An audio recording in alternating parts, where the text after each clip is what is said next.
Hello बच्चों, कैसे हो बच्चों? आप सभी कैसी चल रही है आपकी स्टडी आप लोग करते रहो ढंग से, अच्छी तरीके से, क्योंकि आपका ये थर्ड चैप्टर जो चल रहा है अभी करंट इलेक्ट्रिसिटी, ये भी लगभग फिनिश होने वाला है। कुछ टॉपिक्स इसमें बचे हुए हैं। एक आज हम बहुत अच्छे टॉपिक को पढ़ने वाले हैं, कॉम्बिनेशंस ऑफ सेल्स। पिछले वीडियो में आपने सेल्स के बारे में पढ़ा था, थोड़ी नॉलेज होनी चाहिए सेल क्या होते हैं, उनके types, primary secondary cells, EMF क्या होता है, टर्मिनल वोल्टेज, इंटरनल रेजिस्टेंस और इनका फार्मूला। इनका एक फार्मूला जो मैंने लास्ट वीडियो में पढ़ाया था, E = V+IR, जो एनर्जी कंजर्वेशन पर डिपेंड होता है। ये आज हमारे पूरे के पूरे डेरिवेशन में ये फार्मूला आने वाला है, तो आप इस फार्मूले को अच्छी तरीके से देख लो। पिछले वीडियो में भी देख सकते हो, यहाँ पे मैंने लिख दिया है। ईएमएफ है E, V है टर्मिनल वोल्टेज और IR है इंटरनल रेजिस्टेंस पर जो पोटेंशियल ड्रॉप होता है वो। क्लियर है? तो ये इस तरीके से मैंने आपको बताया था 1.5 वोल्ट का अगर हम मार्केट से सेल लाते हैं वो ईएमएफ है उसका, लेकिन जब हम उस सेल को किसी जगह पर यूज करते हैं और उसमें से करंट फ्लो होने लगती है तो उसका जो पोटेंशियल डिफरेंस होता है वो थोड़ा सा लिटिल बिट लो हो जाता है, जिसे टर्मिनल वोल्टेज कहते हैं। तो जो ये लो हुआ उसका रीजन होता है इंटरनल रेजिस्टेंस, क्योंकि इंटरनल रेजिस्टेंस अंदर ही अंदर उसके पोटेंशियल को खा जाता है। तो उसने जितना खाया वो था 0.1। तो ये पूरा एनर्जी कंजर्वेशन से हमारी एक इक्वेशन बन जाती है। 1.5 volt is equals to 1.4 volt which is terminal voltage and 0.1 volt is the potential drop across the internal resistance. तो इस तरीके से हम इस क्वेश्चन को देख सकते हैं, मैंने आपको रिपीट कर दिया। आज हम कॉम्बिनेशंस ऑफ सेल की बात कर रहे हैं। आप जानते ही हो there are two types of combinations, series combination and parallel combination. सबसे पहले मैं आपको सीरीज कॉम्बिनेशन बताने वाला हूं, उसके बाद में आपको पैरेलल कॉम्बिनेशन बताऊंगा। तो सीरीज कॉम्बिनेशंस ऑफ सेल्स की बात कर रहे हैं, ध्यान रखना। वैसे आपके टॉपिक वो वाला तो हट ही गया है सीबीएसई बोर्ड से, तो अभी मैं आपको सीरीज कॉम्बिनेशन ऑफ सेल्स बता रहा हूं, ये फॉर्मूला भी याद रखना। देखो सीरीज कॉम्बिनेशन क्या होता है, जब हम किसी भी दो सेल ले, मान लो this is the first cell, the EMF of this cell is E1 and the internal resistance R1। Internal resistance को हमेशा सीरीज में लगाया जाता है विद द सेल। ध्यान रखना, सेल के सीरीज में लगता है इंटरनल रेजिस्टेंस। तो ये एक सेल हो गया, हम बाजार से सेल लाते हैं ना, तो फ्री में हमें इंटरनल रेजिस्टेंस भी मिल जाता है। सेल के साथ ईएमएफ आता है, साथ में फ्री में क्या मिलता है? Internal resistance of the cell. तो AB ये एक सेल हो गया। दूसरे सेल को अगर मैं सीरीज में लगा दूंगा तो दूसरा सेल इस तरीके से इसके साथ सीरीज में लगेगा और ये इसका इंटरनल रेजिस्टेंस होगा। ये इसका साथ मैंने दूसरे सेल को कनेक्ट कर दिया।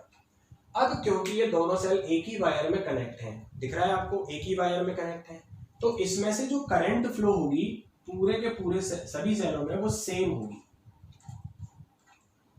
ठीक है? तो एक बात हमेशा याद रखो, सीरीज कॉम्बिनेशन एक ऐसा कॉम्बिनेशन है जिसमें इलेक्ट्रिक करंट सेम फ्लो होती है, क्योंकि सारे के सारे सेल एक वायर में कनेक्ट होंगे और एक ही वायर है तो करंट सेम फ्लो होगी। तो करंट आप ध्यान रखना, सीरीज कॉम्बिनेशन क्या है? जिसमें सभी सेल्स में से इलेक्ट्रिक करंट सेम अमाउंट में फ्लो होती है। क्लियर है? चलो अब आगे की बात। अगर ये फॉर्मूला आपको दिख रहा है तो इस फॉर्मूले से अगर मैं V निकालूं तो E - IR आ जाएगा कि नहीं? V इज इक्वल टू क्या आ जाएगा? E - IR।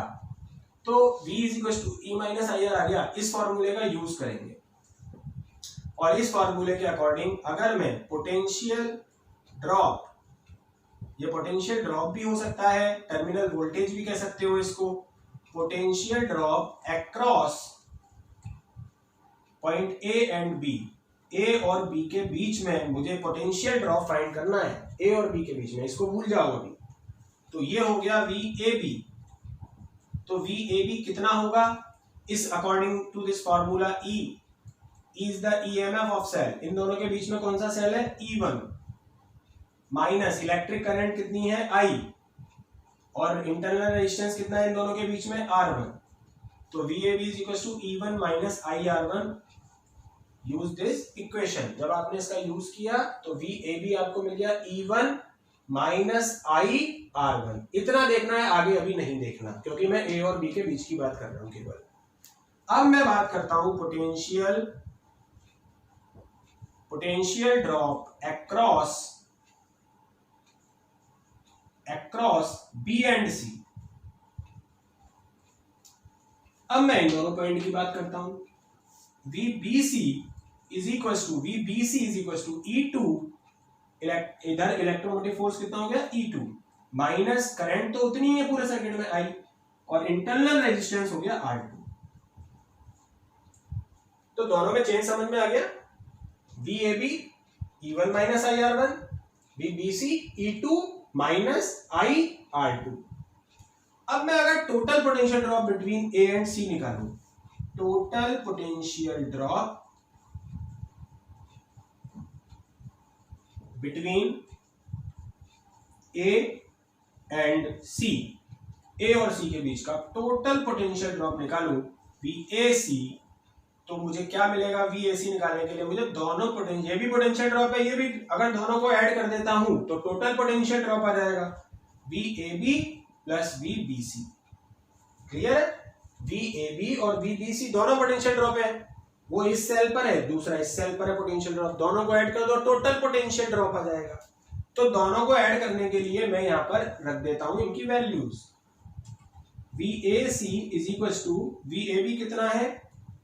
E1 minus IR1, ठीक है, प्लस E2 माइनस IR2। इसको रीअरेंज कर देते हैं इक्वेशन को, E1 प्लस E2 साथ में लिख दिया, इन दोनों में से माइनस I कॉमन ले लेते हैं, R1 plus R। This is equation number 3। Clear है कहानी? बहुत ही इजी है। इस फॉर्मूले, ये फॉर्मूला मैंने पहले ही लिख दिया, इसी फॉर्मूले से पहले V फाइंड कर लो, E माइनस IR। अब इस फॉर्मूले से पहले VAB फाइंड करो, फिर VBC फाइंड करो, और फिर टोटल VAC फाइंड करो, जिसमें दोनों को ऐड कर दो। ऐड करके थोड़ा रीअरेंज करना है, EMF को साथ में लिख दो, माइनस I कॉमन ले लो, R1 plus R2 internal resistance को साथ में लिख दो। क्लियर है यहां तक कहानी? अब देखो आगे की बात। अब हम क्या करते हैं कि अब आप कहोगे कि सर हमें तो एक बात बताओ कि हम यहां पर दो सेल क्यों लगा रहे हैं। मैं कहूंगा बेटा हम चाहते हैं ज्यादा EMF मिले। तो आप कहोगे अच्छा सर मान लो ये 1.5 वोल्ट का, ये 1.5 वोल्ट का, टोटल मिला के 3, तो मैं 3 वोल्ट का एक ही लगा दूं ना, मैं 2 क्यों लगाऊं? तो मैं कहूंगा ये भी बात सही है, कुछ ऐसा अरेंजमेंट करो कि 1.5 वोल्ट के अगर 2 सेल है तो आपका एक से काम चल जाए 3 वोल्ट के सेल से। तो आप कहोगे हाँ सर वो बढ़िया है। तो फिर आप क्या कहोगे कि सर ये मुझे अच्छा नहीं लग रहा, मैं तो सिंगल सेल लगाता हूं, और वो जो सिंगल सेल है वो कुछ इस तरीके से आपको अब लगाना पड़ेगा। पॉइंट रहेगा A और C। A और C तो बदलेगा नहीं, क्योंकि वो तो 2 पॉइंट है जहां पर मुझे उतना सेल का EMF चाहिए। हाँ, बीच के 2 सेल हट जाएंगे, और आप कहोगे सर मैं तो एक सिंगल सेल लगा रहा हूं और एक इसका इंटरनल रेजिस्टेंस जो भी है वो मैं मान ले रहा हूं। तो मैं कहूंगा बेटा ये बात सही है तुम्हारी, लेकिन ये जो सेल है इसका जो EMF है वो इक्विवेलेंट होना चाहिए उन दोनों का, क्योंकि मुझे उन दोनों को लगाने से जो मिल रहा था वही इस सेल के लगाने से मिलना चाहिए EMF।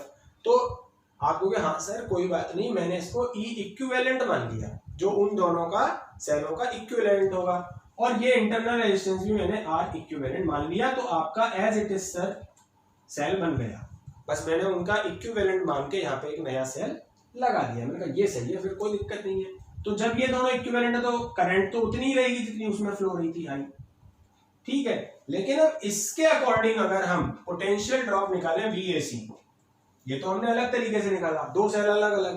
अब हमने कहा 2 सेलों को हटाओ, उनके इक्विवेलेंट EMF का एक सेल ही लगा दो, लगा दिया। अब VAC निकालें तो इस इक्वेशन से हमें मिलता है E equivalent plus R equivalent minus, ठीक है, ये इक्वेशन हमें मिल जाती है नंबर 4। अब 3 भी मिल गई अलग तरीके से, 4 भी मिल गई अलग तरीके से, कंपेयर कर दो, कंपेयर इक्वेशन 3 एंड 4। तो जैसे ही आप कंपैरिजन करते हो आप समझ जाओगे, देखो VAC equal E equivalent is equals to E1 plus E2।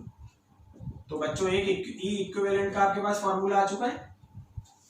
आगे आओ, minus minus I R equivalent and R equivalent is equal to R1 plus R2।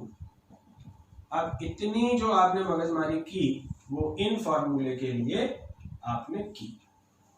Clear है कहानी? ये दो फॉर्मूले सीरीज का है, तो आप समझ जाओ सीरीज में अगर दो सेल लगे हैं तो उनका इक्विवेलेंट ईएमएफ दोनों सेल के ईएमएफ के एडिशन के इक्वल होगा। आप इसको बोल भी सकते हो the equivalent EMF in series combination is the sum of all EMF in the circuit. जितने भी ईएमएफ लग रहे हैं सबका सम कर दो, 2 हो, 4 हो, 6 हो, 8 हो, सबको ऐड करते जाओ, टोटल ईएमएफ मिल जाएगा।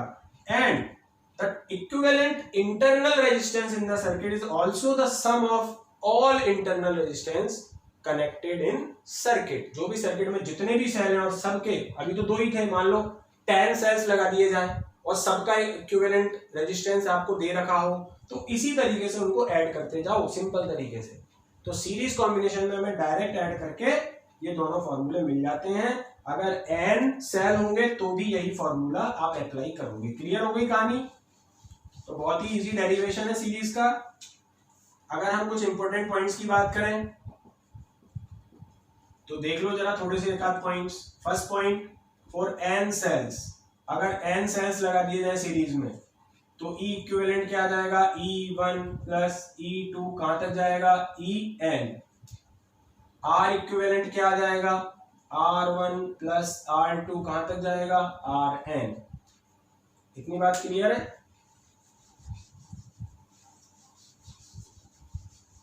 कोई बड़ी बात नहीं है, तो सिंपल सी बात। सेकंड पॉइंट आता है कि मैं तो सेल लगा रहा हूं लेकिन सबका ईएमएफ सेम है। ठीक है, सबका EMF E1 is equal to E2 is equal to En, और ये मैं मान लेता हूं E के इक्वल है। जितने भी सेल मैंने सीरीज में लगाए सबका ईएमएफ इक्वल था स्मॉल e। जैसे मान लो मैं 2 वोल्ट के 10 सेल लगा दूं तो सबके 2 वोल्ट 2 वोल्ट 2 वोल्ट हो गए, सबके ईएमएफ सेम हो गए। क्या होता है तो इस कंडीशन में, और रेजिस्टेंस भी मैं सबका इक्वल मान लेता हूं। अब इस कंडीशन में क्या होता है कि अगर मैं E इक्विवेलेंट निकालता हूं तो मुझे क्या मिलेगा? E1 E, E2 भी E, E मिलता जाएगा। कितने टाइम्स? n times. n या m जो मानो वो मान लेना। m टाइम्स होगा तो m आ जाएगा, n टाइम्स होगा n आ जाएगा। तो अगर आप बच्चों मान लो इसको 2 टाइम्स ऐड करते हो E प्लस E, कितना आएगा? 2E। 3 टाइम्स करते हो E प्लस E कितना आएगा? 3E। 4 times 4E।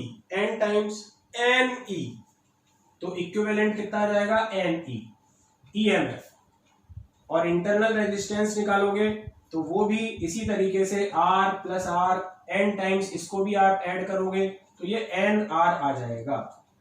कितना आ जाएगा? NR। तो ये दोनों हमारा किस कंडीशन में?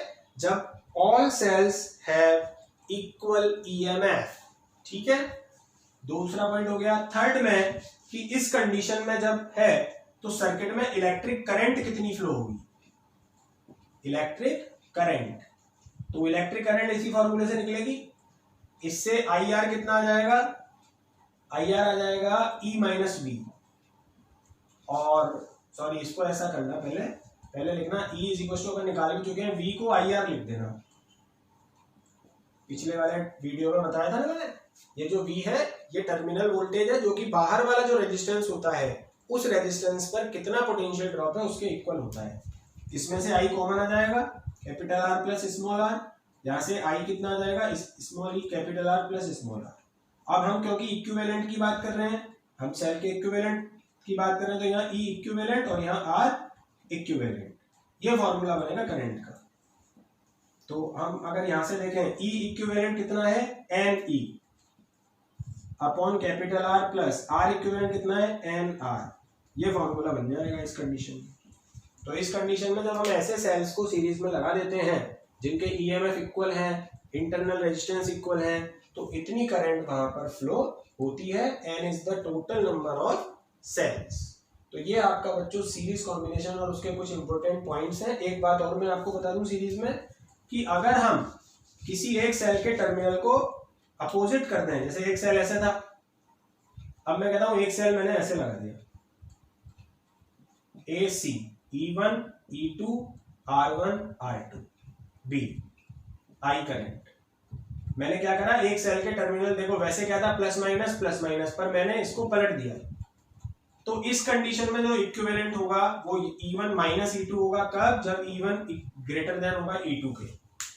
अगर पलट दोगे ना तो फिर माइनस का साइन आ जाएगा, ये ध्यान रखना। ये फोर्थ पॉइंट बना लेना आप रजिस्टर में।